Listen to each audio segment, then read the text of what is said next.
실제로 이제 이정재가 이제 사회로 다시 돌아와서 입금 여부를 확인을 했더니 실제로 이제 456억 원이 입금이 되었습니다. 이게 실제로 여러분들 이 상금은 세금의 대상일까요?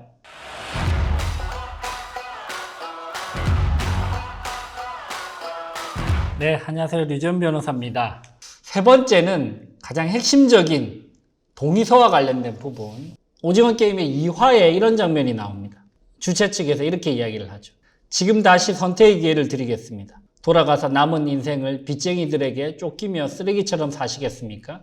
아니면 저희가 드리는 마지막 기회를 잡으시겠습니까? 라고 이제 이야기를 하면서 참가자들에게 참가를 압박을 하는 그런 장면들이 있습니다. 참가자들 중 일부가 여기에 대해서 격렬하게 이제 반항을 하자 이렇게 이야기합니다. 동의서 제1항 참가자는 게임을 임의로 중단할 수 없다. 동의서 제2항 게임을 거부하는 참가자는 탈락으로 처리된다. 동의서 제3항 참가자 과반수가 동의를 하면 게임은 즉시 중단된다. 이렇게 되어 있습니다. 여러분들 이 1항, 2항, 3항 이 세 가지의 동의서 내용으로 이 전체 오징어 게임이 전개가 되는데요. 핵심적인 부분이 바로 이제 동의서 제3항이죠. 참가자 과반수가 동의를 하면 게임은 중단된다. 이 조항이 있음으로써 사람들은 심리적으로 동요를 겪게 됩니다. 결국은 우리가 선택한 게임에 우리가 참여를 하고 목숨을 잃든 안 잃든 상관없이 결국은 우리의 선택이었지 않느냐. 그래서 주최 측에 어떤 책임을 물기보다는 본인들에게 책임을 내재화하는 그런 장면들이 지속적으로 일어납니다.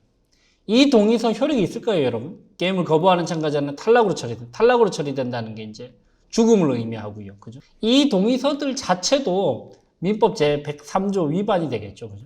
이러한 식의 동의는 이 동의서 제3항이 본인이 스스로 선택한 것처럼 느끼게 만드는 그런 장치를 마련하긴 했지만 기본적으로 이 동의서도 효력이 없습니다.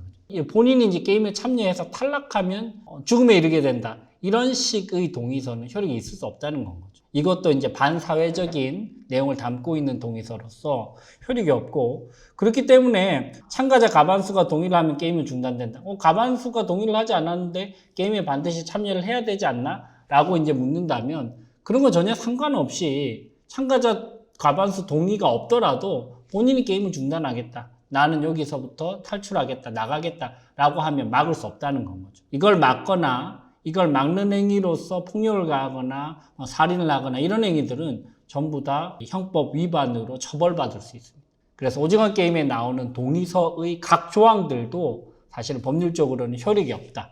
그리고 참가자들이 이를 중단하거나 임의로 탈퇴하거나 게임에서 게임을 포기하고 나가는 행위를 막을 수 있는 권리는 주최 측에 없다라고 보여집니다.